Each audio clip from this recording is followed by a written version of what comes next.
Welcome to the Agatha Christie in Devon podcast. I'm Matt Newbury. And I'm Sophie Pearce, and this podcast is all about the places that inspired Agatha and which she loved. And this particular episode is all about her youth in the local area, and we come down to a beautiful beach called Beacon Cove, haven't we?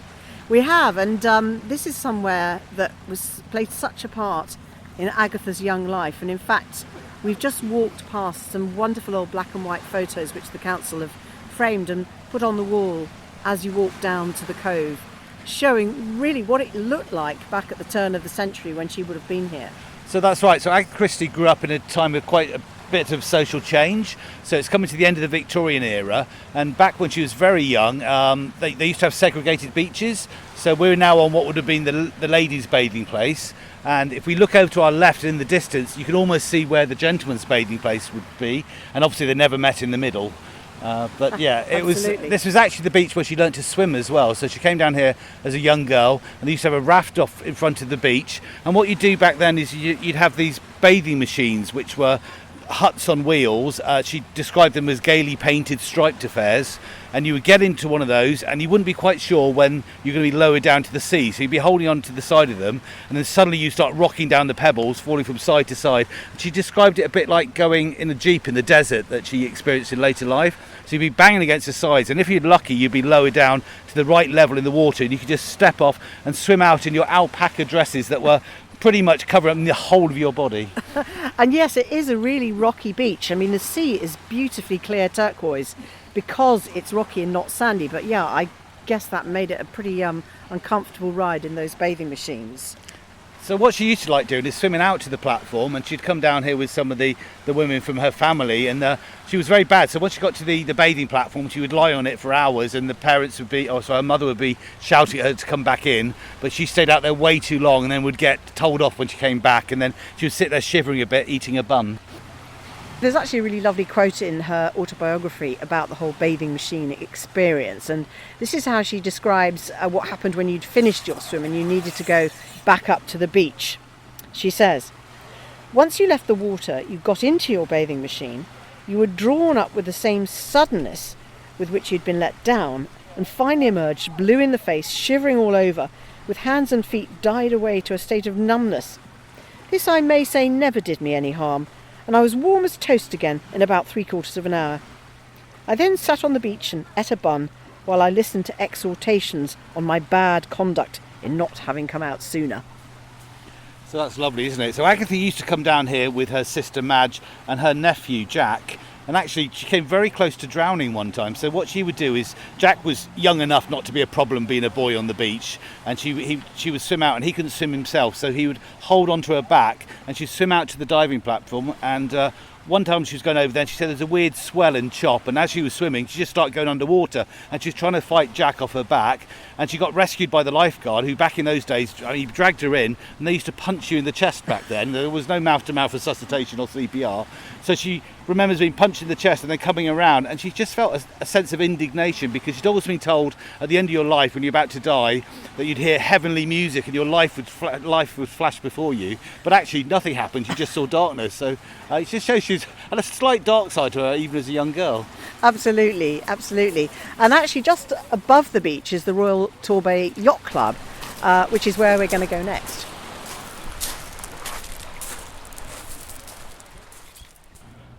So we've now wandered up the path from Beacon Cove, and we've come up to the Royal Torbay Yacht Club. And it's looking beautiful in the sun. It's a prominent white building overlooking the whole bay, really, as well as the harbour. And in the garden they've got quite a distinctive ship's mast, so altogether quite a prominent building here in Torquay. So while it does overlook the bay, the idea was that it didn't overlook the ladies' bathing cove. But Agatha's father, Frederick, who was a member of the club, told her that the men used to look out the windows with their opera glasses, and when the women used to swim out to the diving platform out there, they would try and catch a glimpse of them through the windows. Absolutely scandalous. In fact, it's something that Agatha does talk about in her autobiography, and I think she probably found it rather amusing, because she says, "I don't think we can have been sexually very appealing in those shapeless garments." Sounds like something out of a Carry On film, doesn't it? But the other thing on the Torquay Yacht Club is you've got a plaque to Agatha Christie, and this is one of the Agatha Christie mile plaques. So each of them's got a black and white picture of Agatha Christie on it and the location where it is. So this one says Torbay Yacht Club, and all along the mile you'll see this. Unfortunately, the mile's actually 3.5 miles long. I don't know who called it that, but well, you can get your step count up. Yeah, definitely. So we're going to wander along and see some of the other places along the mile from Agatha's youth. And this is something anybody can do, can't they? That's right. You can pop into the Tourist Information Centre, which is just down on the harbour by here, pick up one of their free leaflets and follow the mile. So we're going to head down now across the harbour, across the little bridge there to Princess Pier, which is another place that Agatha spent a lot of time as a girl. I think childhood's really important for so many authors. I met Val McDermid at last year's Agatha Christie Festival. Yeah, and she's obviously one of the most famous current living crime writers. And she has some really funny stories to tell about how she was a young girl and how she would get her hands on Agatha Christie books by telling a few little white lies. I'd have to really say that Agatha was my gateway drug into crime fiction. I discovered her pretty early on. I was probably about 9 years old. I used to spend a lot of time staying with my grandparents, and they were not readers. They didn't have books in the house, so I'd turn up with my library books and a couple of books under my arm, and I'd invariably read them over the course of the weekend and run out of something to read. So bizarrely, someone had left behind, I think, a copy of Agatha Christie's Murder at the Vicarage. The linguistic specialists tell us that you can read Christie from the age of 9 onwards, if you've got a reading age of 9. And I definitely had a reading age of 9. I was an early reader. My mum had always encouraged me to read. And so I started reading The Murder at the Vicarage. And it seemed to me I could understand the mystery. I didn't understand all the emotional relationships going on under the surface, but I certainly understood the mystery. And I think I was lucky to pick that one up because I suppose there's about a dozen of Christie's books that are really standouts in terms of the storytelling and the plotting and the realisation of what she's trying to write about. And Murder at the Vicarage is one of them, and she perfectly recreates the life of an English country village, which at the time to me might as well have been science fiction. Growing up in a Scottish mining village, it was really nothing like what I was reading about Miss Marple, but the story resonated with me, and it's perfectly structured. I didn't realise that at the time, but looking back at it now as a writer, always trying to improve on my craft, you can see the craft that goes into that story. There's an overarching story, the murder of Colonel Prothero, and then there's probably about 5 subplots that all run through the novel, and they've all got a set-up, development, payoff, and they kind of intersect like a very pretty geometric structure. So there's always something going on in one or other of the storylines that pulls you into the next chapter, and it's very cleverly put together. So I guess just from that book alone I would have learned a lot, but I just was so thrilled when I realised that Agatha Christie had written more than one book. I thought, wow, I've got to read the rest of these. And so it kind of became my quest to get my hands on as many of them as I could.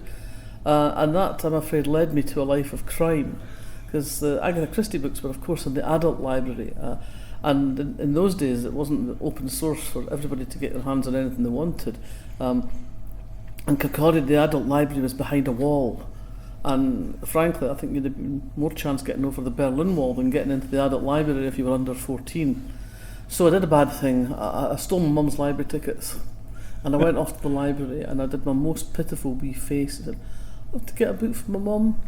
She's not well. And I God bless those librarians. I mean, it lasted me 5 years until I got my own tickets. But, you know, as my books, I think that's another thing I learned from Christie that figures in my books now, that the truth will always have out. Your past always catches up with you. And a few years ago now, I was doing an event in Kirkcaldy Library, and my mum still lived across the road from the library, so I said, come to the event with me tonight, see what I do for a living. So off we went to the library, and a couple of the women there were librarians when I was a kid. You know, at the time when I was a kid, I thought they were ancient. They were probably somewhere in their mid-20s, you know. But I went up and spoke to them and introduced my mum, and one of them looked a bit shocked. She said, "Oh, Mrs. McDermid, I thought you must be dead."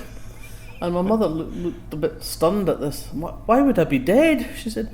And the librarian said, "Well, with you being a bedridden invalid all these years," and you know that look that only your mother can give you, you think, I'm going to be in trouble later on.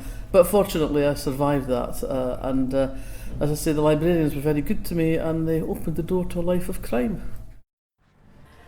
Well, we've now come down to Princess Pier, which is such a distinctive part of the Torquay landscape with its beautiful white painted railings along the end.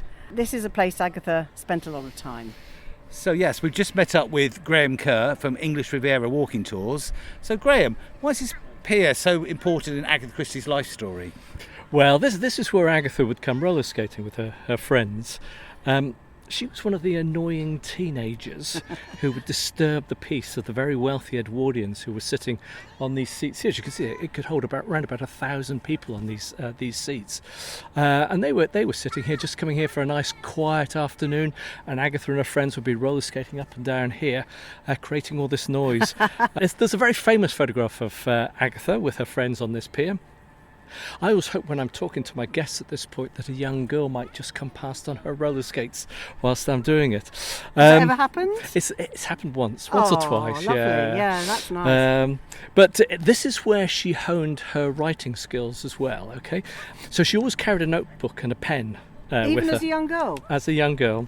And she would jot down everything she was seeing and she was hearing. And this is how she got her... She became one of the... the finest people watcher in the world. This is where she started, here on this pier. I suppose that, the common perception of Agatha Christie is of an older woman. There's that famous photograph of her, which we often see with her hair set very, formally with the curls and everything. Yes. But she was a vibrant young girl. Oh yes, she certainly was. She had an idyllic childhood here in Torquay. She said one of the luckiest things that can happen to you in life is to have a happy childhood. She was homeschooled right up to the age of 13, which gave her this sort of creative freedom to let her mind wander. But she regularly attended church here in Torquay. Every Sunday she would go to All Saints Church. It's where she was baptised as well. And her love of archaeology was very much influenced by her father's involvement with the digs that took place at Kent's Cavern in Torquay, which is the oldest home in the UK. And it was there that it inspired the book The Man in the Brown Suit, and later obviously her travels in the Middle East. So this is how she got into archaeology. So we're now on a pier and we're surrounded by water. So we've got some millionaire yachts on one side of us and the open bay and some lovely beaches on the other side. But she must have been quite inspired by this coastline, as many writers were. Oh yes, she was indeed. I mean, it's estimated that somewhere in the region of about 20 of her novels were inspired by this coastline. So for instance, we can look over there in the distance, we can see Elbury Cove, which was one of Agatha's favourite beaches, which was the inspiration for the ABC murders in 1936. And just to the left of it, there is a wooded area which hides Churston Golf Club, which was the inspiration for Agatha's third novel, Murder on the Links. So swimming was a big part of her life as well, wasn't it? Yes, it was. Yes, definitely. It was one of the great passions of her life. And today, I mean, sea swimming is incredibly fashionable. And as part of the Agatha Christie Festival, we have a swimming event to celebrate. That's right. We have a 1 mile sea swim we've been doing for several years now, which supports a local charity. But this really set up a whole love of water and swimming for her whole life, didn't it? Because she took up surfing later. Yes, that's absolutely right. So in 1922, she and her husband Archie, along with a gentleman called Major Belcher, they went on a 10-month all-expenses cruise to the British colony to promote an event that was taking place at Wembley Stadium at that stage, the British Empire Exhibition. At that stage, it was the largest exhibition in the world. It ran for 2 years, about 27 million people came to visit it. So they went to places like Australia, to Canada, to New Zealand, into South Africa, Australia, to promote this great event. And en route, they pulled into Hawaii. And in Hawaii, Agatha became, it's claimed, the first woman in Western Europe to stand up on a surfboard in Waikiki Beach. So it's quite a claim to fame, that is. What I love about this story is, so Waikiki back then, you didn't used to have a leash. So if you have a surfboard today, you have a leash attaching the surfboard to your leg. Back then, they didn't have those things, so that you'd have a young boy that came out with you, and when you fell off your surfboard, it was his job to swim after the surfboard and bring it back to you. A leash is so much easier. I think that was a very good invention. But maybe not as much fun. No, it must be quite incredible. And she did the surfing she did in South Africa, also inspired the book we mentioned earlier, The Man in the Brown Suit. So the lead character goes surfing very much like Agatha Christie did in that book. But in South Africa, they had boards, like wooden boards, a bit like an ironing board.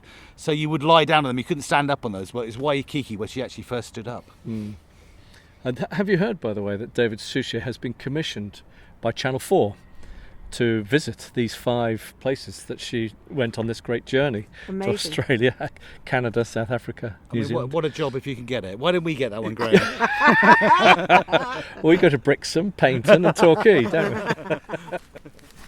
Well, we've come inland now, away from the sea, to a beautiful village called Cockington, which is on the edge of Torquay, and it's a lovely country park now, but we're looking over to Cockington Court, which is an ancient manor that Agatha would have known very well as a child. Yes, the Mallock family lived in Cockington Court for over 300 years, and the Millers, so Agatha's family, were good friends with the Mallocks, and they would get invited down here for social occasions, and they loved to do open-air theatricals. So there's a really nice picture of Agatha Christie in a musical revue comedy called The Blue Beard of Unhappiness. Goodness knows what that was about. That sounds like a barrel of laughs, doesn't it?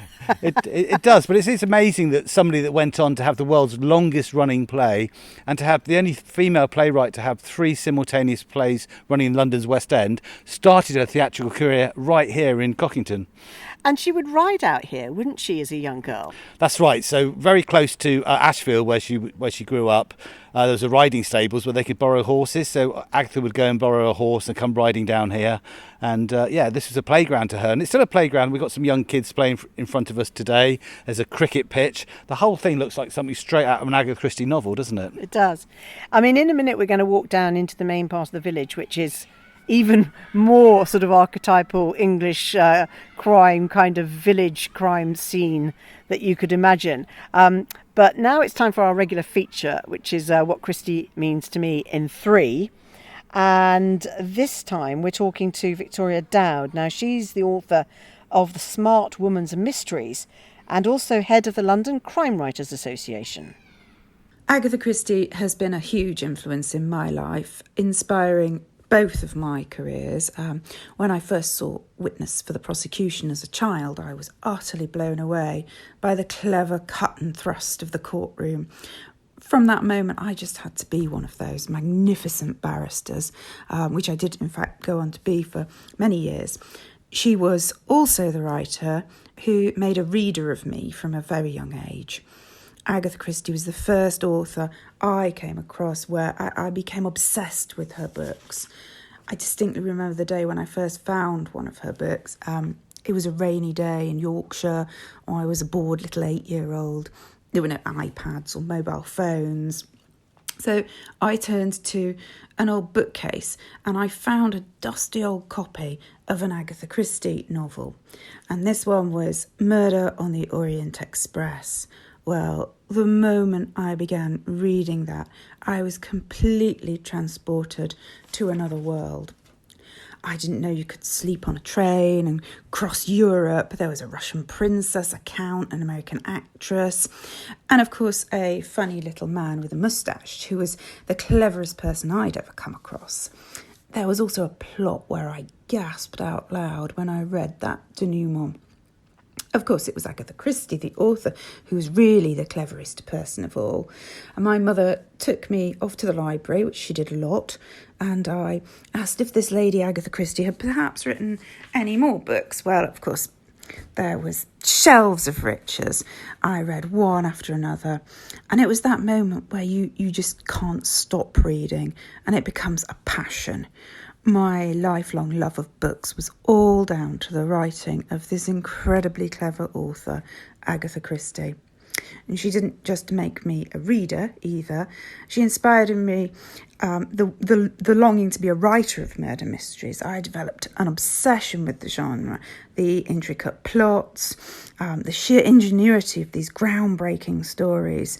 To me, are some of the best murder mysteries ever written, and also some of the best books ever written. I think we tend to put crime fiction on a shelf of its own, but hers transcends the genre. It's a social history, an examination of human psychology. So what does Agatha Christie mean to me? She inspired both my careers and developed in me a passion for books and reading. Her books have been with me for over half a century, and when I open those pages again, I am instantly transported to another world and another place. I still marvel at the sheer genius of those plots. So Matt, yeah, we've just come down the hill to the village, which could not be more archetypally chocolate box pretty, with the sandstone and the thatch. And we just happened to have bumped into Robin, who lived in the village for over 3 decades, in fact, in the building right behind us. And you were saying that, this would have been an integral place in Agatha's childhood. Yes, absolutely. In fact, the building behind us was the schoolhouse, the village schoolhouse. Not by the time Agatha came along. It closed in 1892. But the schoolhouse, it's called Court Cottage, which is tied to the court. And of course, Agatha was friends with the Mallocks of Cockington Court from a very young age. And you've just shown us this amazing photograph of her on the lawns in front of the house. So how much was it a part of her whole life? Well, I don't know her story in great detail, but I think it was an extremely important part of Agatha's life. As Agatha Miller, she would come down here before the First World War and would play with them, and it's well documented because it's in her autobiography that even though she was painfully shy as a personality, she would put on amateur dramatics with them for the family and friends that were staying at the court. I suppose maybe that was a way for her to overcome her shyness. Yes, I think so. I mean, I don't think it's a natural thing, wasn't it? If you want to play with your friends and they're into doing amateur dramatics, join in. And she was, I think, a very sociable person, so I don't think that would have been hard for her. So as Friends of Cockington, is Agatha Christie's sort of connection with this place something that you are aware of and that you kind of want to promote? Or? Yeah, I'm extremely proud of it. I think Agatha, is such an important figure in the literature world, and we have a very personal connection with her to Cockington. So much so that we know that she dedicated 2 of her novels to the Mallock children. She dedicated Whatever Happened to Evans in 1933 to Christopher Mallock and Hines, Hinds. Nobody knows who Hines was. The suspicion is it might have been a pet dog that they enjoyed, but we don't really know. But if you do the maths, which I did, I found out that Christopher was born in 1912, so it would have been his 21st birthday present, I think. What a great present. Oh, a great present, yeah, absolutely. In perpetual memory of Christopher in one of her fabulous novels. And then in 1938 she dedicated her novel Appointment with Death to Richard and Myra Mallock to remind them of their journey to Petra, it says in the dedication, because the original book cover depicts Petra and the murder in the novel happens on a journey from Jerusalem to Petra. It's obviously a personal story behind that somewhere. Richard Mallock, of course, was the former lord of the manor. He was the heir and owner of the manor until they sold up in 1933, Christopher being his younger brother. So she obviously maintained her friendship with the Mallocks, I imagine, for the rest of their lives. Well, that was a stroke of luck to bump into Robin, wasn't it? It really was, almost like we planned it, except we didn't. No, we didn't, but we've been talking about theatre, and the other thing that Agatha did as a young girl was go to dance lessons, as many young girls do. And she used to go to a dance studio above Caller's, which was a cafe and restaurant in town. And you can imagine the young girls doing the polka upstairs, banging their feet on the ceiling while you're trying to have a nice cup of tea below. Must be quite annoying. But she did learn to waltz, and waltz is quite useful in life for a young girl who wants to find a future husband back then, wasn't it? Yeah, absolutely. And I think that love of dance came about because she loved music. And we were chatting to Graham earlier, Graham Kerr, and Graham told us a little bit more about how musical she really was. She was enormously talented, Agatha. Whatever she turned her hand to, she was great at it. And music was one of her great passions in life. And she would practice 5 or 6 hours a day, in particular at the piano. And her plan always was to be a professional pianist. That this is what she wanted to do. When she went to finishing school in Paris at the age of 15, this was the plan for her to become a pianist. But Agatha herself was a very, very shy girl all her life. She never grew out of it. In fact, I'll give you a good example of this. When she was around about the age of 18, she went to Cairo with her mother. And she was there for a month looking for a husband, attending all these parties. And on one of these occasions, she had a dance with a British officer. And at the end of the dance, he wandered over to Agatha's mother and said, "Mrs. Miller, your daughter dances beautifully, but perhaps you could teach her to talk." This is how quiet she was. So when she played in front of large audiences, Agatha unfortunately suffered from stage fright. and she realised this wasn't the future for her. So unfortunately, this is why she never became a pianist. But thankfully for us, she would turn her hand to writing instead. So Graham, you organise walking tours all the time. What are the sort of fun things you do along the route, and what are the sort of things that surprise people as you go along? Well, we like to commit a murder if we can. I say a murder in inverted commas. So at Agatha's bust, we try and recreate a theatrical moment, and we give our guests the opportunity to conduct a murder, carry out a murder. And a lot of people's faces light up at this opportunity. They've been married for many years, the partners, and this is a chance to get revenge. So that always kicks off the tour in a great way. The other thing that we do, which is a great fun, is we talk about some of the things that Agatha did back in the day. And one of them, we were just talking about it earlier, is about parasols and how parasols were used to communicate with young men in those days. And so this is something that I recreate with our guests. So I pretend to be a young lady with a parasol, and one of the guests is this handsome gentleman. And we talk about how in those days the young ladies, it was very fashionable to have pale skin. And pale skin was a sign of wealth. So on a warm day like today, they would always have a parasol to keep the sun off their very delicate skin. But the problem was when they came to Torquay, they were often chaperoned by mum and dad. So it was quite difficult to strike up a conversation with a young man with your mum and dad listening. So what they would do is they use the handle of the parasol as a means of communicating with the young man, and apparently the parents didn't understand. So for instance, if you put the handle of the parasol up to your right cheek after you've been asked a question, that meant yes. If the young man, if she put it up to her left cheek, it meant no. If she put the handle up to her lips, it meant that the man could kiss her. If she swung it, it meant go away, I'm in a relationship. If you accidentally dropped it in front of the gentleman's feet, I love you. And if she held it up in the air, come take me, I'm available. I often say to my guests, so what do young ladies do today to find men? And the answer is, well, they swipe right and they swipe left. And that's... I suppose it's a bit like using text speak, and FOMO and things that your parents don't understand now. That's Emojis. right. Emojis, that's right, yes. Yeah. So that's one of the things that's great fun. And we also have some face masks as well, which is always a great fun. We have Poirot and Miss Marple. Miss Marple, of course, being Julia Mackenzie, who's the lady who is the last remaining Miss Marple, who lives in Torquay. So that's another nice little thing to do to finish off the tour. So everybody likes to dress up. So Graham, you have people coming from all over the world on your tours. Yes. So it's quite a legacy, isn't it, she's left? Oh, for sure. I mean, Agatha is a phenomenal, a universal phenomenon, and her novels have been translated into over 100 different languages. She's the most translated author in the world, and so literally you can travel to any corner of the world, and you will find her fans, who are known as Christie-philes. Ah, wonderful. So, for instance, I had a group recently from Taiwan. They'd read it in Mandarin. Wow. I had a lovely lady from Japan, and she turned up with her Agatha Christie novel to show it to me, and she was very proud of it. And what I hadn't realised is in Japan they start from the back of the book and then they read to the front, so they discover who the murderer is very quickly. Very good. Very good. So, and the Americans, this is their biggest fan base, is in America. And in fact, one of her characters, Miss Marple, has even made it onto the Muppet Show. This is how famous Agatha Christie is in America.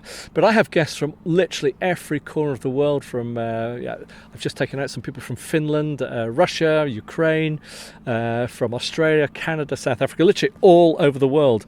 And this love of Agatha as well passes on through generations as well. We often get families coming on the tour, grandparents, parents and grandchildren, who are all very passionate about Agatha Christie. So that legacy is going to continue. And it's always wonderful, particularly to see young children who are reading Agatha Christie at school. I have a lot of children from European schools who come here. In fact, this week I've got 60 from France come here, and they're at the age of 14, 15 are reading Agatha Christie in English. And they're coming to Torquay to hear the story of Agatha Christie, which is absolutely wonderful. I'm delighted that this legacy continues. I mean, today she sells about 5 million books a year. She's touched the lives of billions of people with her novels. And of course we've got the likes of Kenneth Branagh, for instance, doing his films, Lucy Worsley, who has just finished a very successful tour of the UK, and of course we've got The Mousetrap, Witness for the Prosecution, up in London. These great plays that have been running for 70 plus years now. So it is quite remarkable that Agatha, her legacy continues, and I'm sure she's been successful for 100 years. I'm sure she'll be successful for another 100 years.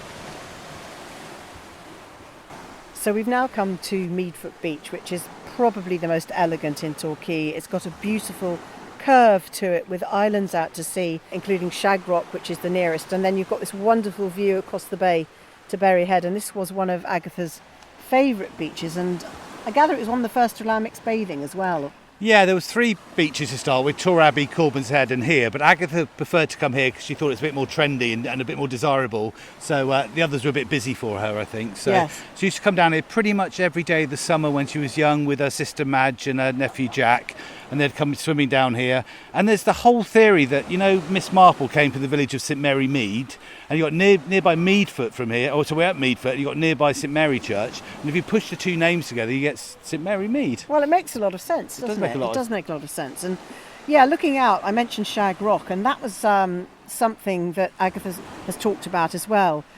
Little tiny rocky islet, really, hardly an island, but she used to talk about that, didn't she? Yeah, so she said the strongest swimmers could go and out to do a little lap of Shag Rock.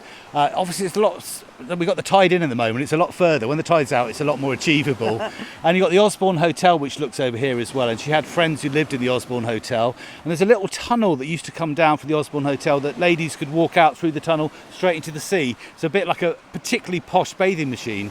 Yeah, and you can still see the tunnels today. They're just over to our left here.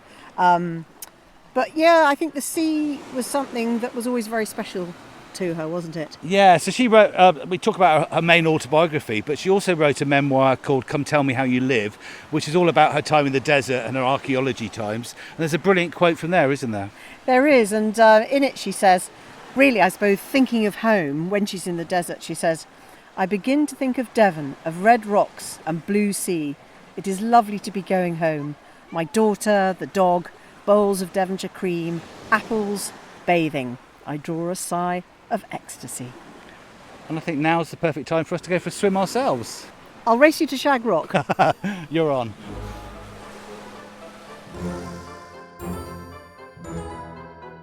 This podcast was recorded on location in Devon, England in June 2024 and is brought to you by the Agatha Christie Festival.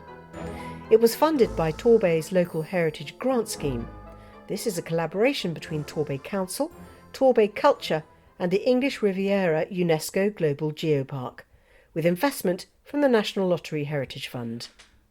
Thanks to our guests, Val McDermid, Graham Kerr, Victoria Dowd and Robin Emdon. Original music and design is by Rob Hoskins at Design by Hoskins.